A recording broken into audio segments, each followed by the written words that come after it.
So, I went to racing school. How was it? Should you consider it? Was it worth it?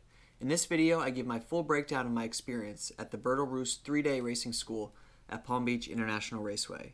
If you're considering taking this school, or any racing school, I hope that this video helps you decide and feel good about your decision.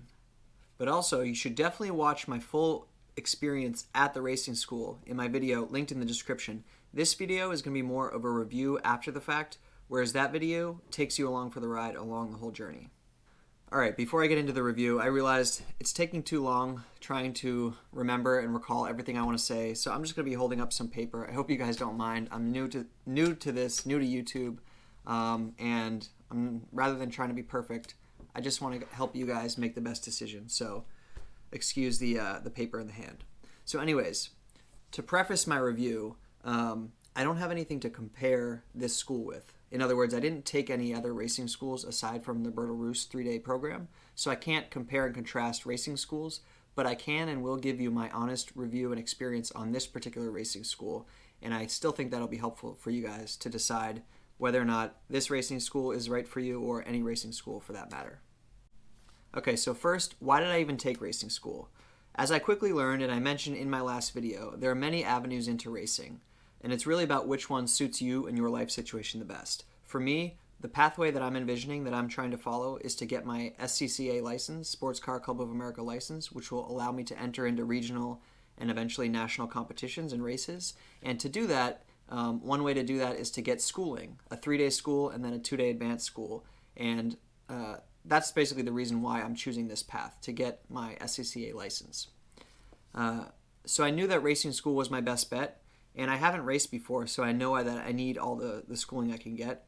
And I also don't have a race car. You know, if I had a race car, or if you have a race car, there may be other opportunities, like, I don't know what those are, to be honest. Maybe entering regional or local competitions like autocross. But to be able to show up and use Bertil Roos's cars in a truly arrive and drive format, where I don't have to bring anything except from a helmet, or except for gloves and shoes, that was really the best bet for me. Okay, first and foremost, you get what's advertised. It's not one of those programs that spends all its money on marketing and then you show up to be disappointed. With the Bertil Roos program, you really get a healthy amount of seat time, the instructors are there to help you, and they take it seriously, but not too seriously where you can't have fun. You know, if you're concerned about whether or not it's going to be as fun as it looks, it is. It's definitely a lot of fun. While I had never been to racing school, I have done several other driving experiences where, like, I've gone to a parking lot and driven a Lamborghini and a Ferrari. I've also paid to drive another Formula car at a small oval track in New Hampshire. And while those are fun, they're also very limited in what you can do. You're usually limited to just a couple laps. The instructors are there talking your ear off, and they don't really let you get immersed in the experience. And you can't even do things like, I remember in the Ferrari and Lamborghini, I couldn't even shift the paddles. I had to be an automatic transmission. And in the Formula car around the oval, I couldn't even apply the accelerator around the corners. You had to coast around the entire corners of the oval. There's none of that at this Bertil Roos racing school. You are there to learn. Everyone knows that. It's really about, you know, finding your limit in the car. And if you can, finding the car's limit. There are no artificial limits like there are in these, you know, arrive and drive track experiences. Secondly, the instructors themselves are flexible and personal enough to be friendly people while also being very professional driving instructors. For example, believe it or not, there were only 3 people in my class. I'm not sure why it was so empty, but I'm not complaining. I really like that. But because of this, the instructors were able to be more accommodating. They could bring my wife, who was there helping document the experience, around to different corners and get vantage points and different camera angles. They also took her in the slide car, which I showed you in the last video. I'll try not to scream. Yeah, you're a silent observer here. Obviously, she didn't drive anything. She wasn't, you know, she didn't pay, or she wasn't able to do that, but that's fine. She signed a waiver to be able to, you know, go in the back of the slide car, or to go out onto pit lane and get some footage there. So I found that they were very flexible and personable and friendly, but still knew what they were talking about and really could give you actionable driving advice. They were also completely fine with me mounting my GoPro onto the race cars, but they weren't reckless about it. So, for example, we had to use the specific GoPro mounts, and they made me tie some fishing line to the GoPro in case it did get dismounted, so it wouldn't fall onto the track. So I thought that was really good. They weren't just like, oh yeah, just take your camera and hold it while you race or put it on your helmet. They made us do it in a smart way. And really, the instructors were just cool people. So you come Photobomb! Oh shit. If you watched the last video, you saw that one of the instructors was actually Davina Galitza, one of the very few women, I think only one of 5 women to ever enter a Formula One Grand Prix. Really badass woman. She also was the captain of the British downhill skiing team, and she was just very down to earth, very knowledgeable about the sport. So it was cool to meet her. There was also another up and coming NASCAR driver who was there instructing, and the other ones had tons of experience teaching, and they really knew what they were talking about. So there wasn't any instructor there that kind of was questionable. They were all very friendly but very knowledgeable. Thirdly, I found it to be a really good mixture, a healthy mixture of seat time and classroom time, of on-track and off-track. Sometimes you go to schools and they over-index on one area versus another. You know, you're spending all your time in the classroom and you're just bored and you're like, let's get out on track. Obviously, as someone who loves racing, driving race cars, you're never getting enough track time. You always want more, but that's inevitable, I think. You know, whatever they give you, you're going to want more. But I really didn't walk away from the class feeling like, oh, I wish they gave us more track time. The first day we had 2 sessions. All the sessions were about 15 to 20 minutes. The first day we had 2 sessions in the race car. The second day we had 4. The third day we had 5. But we were also on track a lot in other cars, like the sedans and the slide cars themselves, and we were doing track walks. So it really felt like a good mix of theory and practical knowledge. The fourth positive I took away from this class was their general approach to teaching the art of racing. I was pleasantly surprised that the first classroom session on day 1 was all about fear and managing your fear. And again, I talked about this in my other video, but I thought that was a very smart thing to approach first because, you know, you can imagine if you don't learn how to relate to your own fear as a racing driver, and you just go out on track and think you have to drive as fast as you can around every corner and you know it could be a scary thing, then probably you're going to mess up and you're going to have either internal battles or battles with the car. So to address fear going into it, I think was a very smart way to approach the teaching. And yeah, if they hadn't done that, who knows? It could be catastrophic on the racetrack. All right, the next thing I liked about the school was it's really about as arrive and drive as you can get. So arrive and drive, if you don't know, it means you show up and basically they provide everything for you. All the racing equipment, the car itself. The only things that you're responsible for bringing are racing gloves. Also shoes, but you don't even need real racing shoes. So I bought a pair of street driving shoes. I didn't have to. I had sneakers that I could have wore. You just can't wear, you know, big chunky sneakers or boots. You need thin-soled, small sneakers because the footwell is pretty tight in there. But really, you just need racing gloves. That's it. And they give you the helmet, the suit, obviously the car. They have the mechanics there. So it's about as arrive and drive as you can get. Okay, finally, the price. Or I should say, the value. Now, there's nothing cheap about racing, so let's get past that. In fact, a wise man once said to me, the quickest way to become a millionaire is to be a billionaire and go racing. That really stuck with me. So rather than focusing on price, you need to look at value. First, why are you considering racing school in the first place? Is it just for fun, a cool life experience? You know, is it a step in your career? Do you already race and want to go to the next level? These are all questions that you need to ask yourself and be clear on before considering entering racing school. And also your budget and current financial situation obviously is important to look at. You know, will going to racing school put you in a tough financial position? If so, then I might recommend holding off a bit and saving up for it. At least I wouldn't be comfortable spending all my money on it and then not having anything left over. Or if you have more money than you know what to do with, then, you know, what are you waiting for? You should already be signed up. Everyone's in a different financial spot, so definitely make sure you take that into account. Just don't put yourself in a really bad position. But my viewpoint is, if you're watching this video and you're considering racing school for whatever reason, then, you know, it's valuable. It is worth the price. relative to other schools at least, that get you this type of instruction. So if you don't have the means to pay for it now, I would definitely figure out a plan, put a plan in place to acquire the means and get yourself to racing school. Oh, and one more thing, depending on who you are, what your experience is, and your general taste in cars, this may be a pro or a con. I'm going to consider it a pro. I liked it, and that is the race cars themselves at Bertil Roos. They're old, they're a bit rickety, but you're there to learn. You're not there to test the latest, state-of-the-art Formula One technology. You're there to learn how to drive a race car. And in my opinion, it's actually more beneficial to learn on something old, because if you can master these cars, you can probably learn to get into any other race car. There's no electronics helping you out. It's all, seat of the pants feel. It's just you, the car, and the track. And you really need to be deliberate about your inputs, and you have to be smooth. And so I thought that these cars, while they were old and had some rust on them and they were kind of banged up, they weren't slow. They were still very fun to drive. And really, if you can drive these cars, I bet you can drive any cars. All right, now on to the cons. Well, con is a strong word. Really, these are things that I think could be improved, or suggestions that I have for you to take into account going into the school that they may not have told you or that you may not have necessarily known. So I hope that these kind of help you make your decision. First, they teach you more than you can absorb.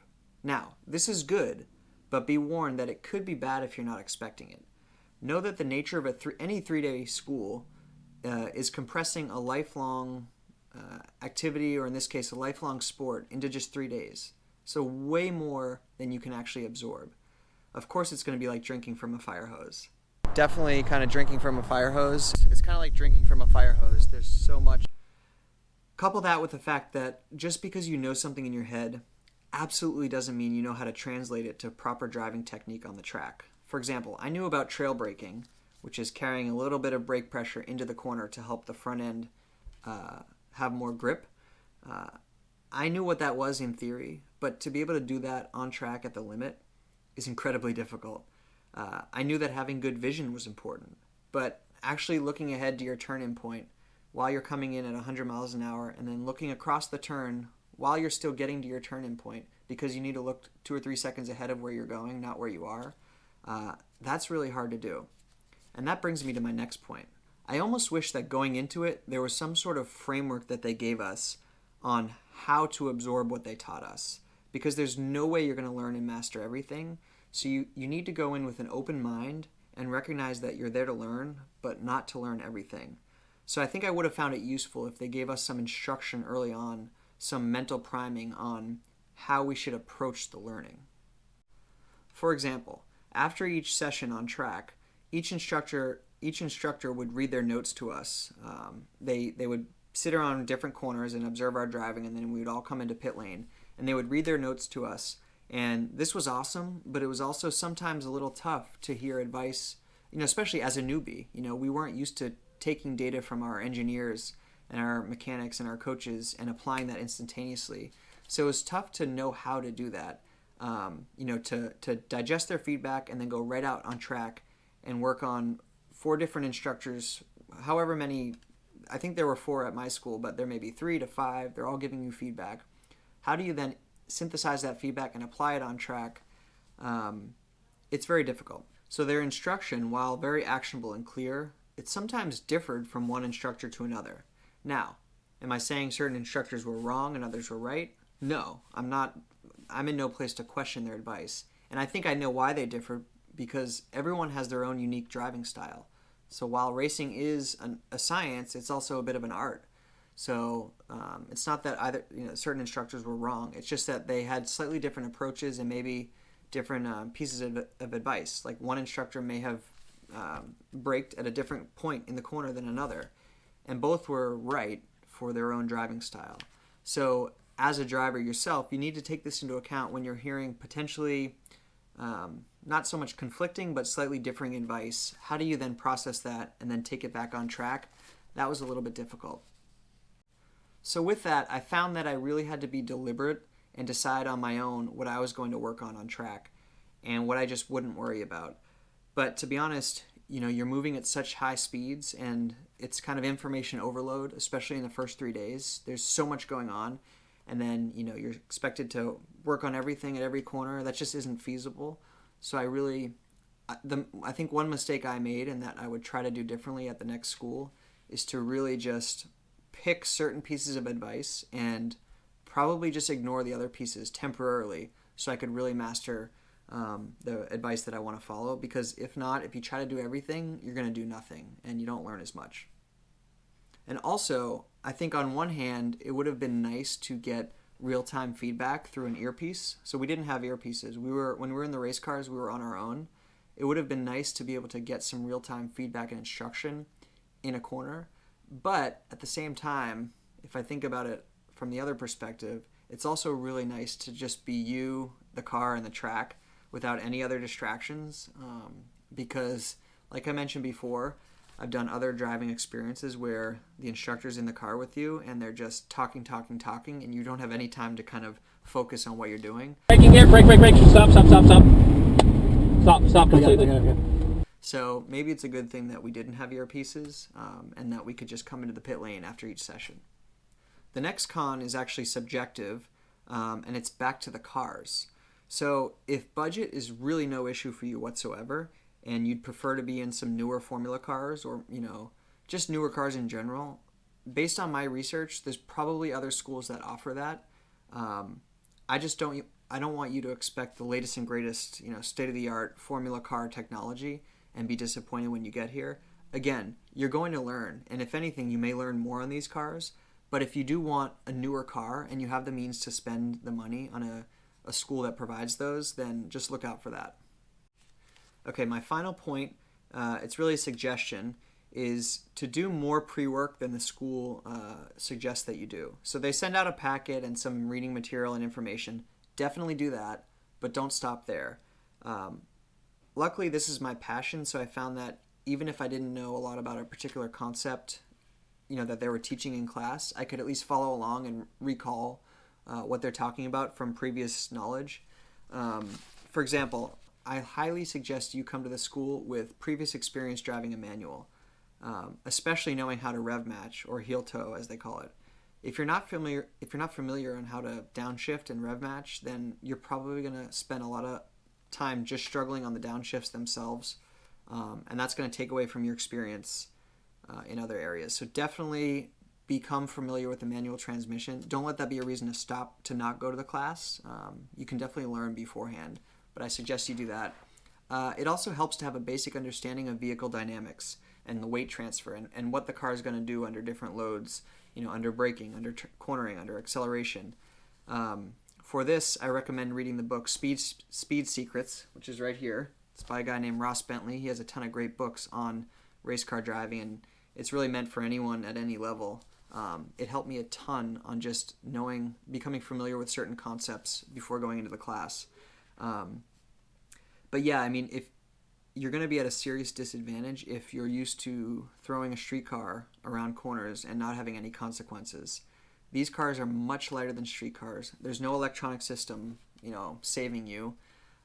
So in the race cars, if you expect it to be the same as a street car, you're going to spin out. You have to be very delicate, very smooth with your inputs, but you also need to be fast because that's the whole point of being out there. So overall, would I recommend the 3-day school at Bertil Roos? Absolutely. But remember, you have to look at it in the context of your goals and your life situation. If you're looking for a relatively more affordable pathway into racing, a Formula car with real instruction, good seat time, good opportunity to improve, then absolutely sign up and take this course. Would I blow my life savings on it? No. But would I make a financial plan to get there? Absolutely. Just make sure it's not going to put you in a horrible position, but also don't put it off if you don't have the means. If you're considering racing school in the first place, chances are you have a deep desire to either race cars or see what it's like in a Formula race car. So in that case, you're not going to regret this class. Definitely take it. Alright guys, I hope this video helped you decide on whether or not to go with Bertil Roos or any racing school for that matter. Definitely let me know in the comments below if you have any more questions, if you want to find out more about this class, about my experience, or you want my advice. I want to be able to help you guys. It's really my goal to help you make a more informed decision. I wish someone had made this type of video when I was considering the schools. Also, if you want to check out my full experience at the school, so not a review like this, but an actual video that takes you along the experience, takes you along for the ride, click the video, link to my description, and I hope you enjoy that one. Alright, well that's it for this video. I can't wait to continue this journey with you guys, and I will see you on the next one.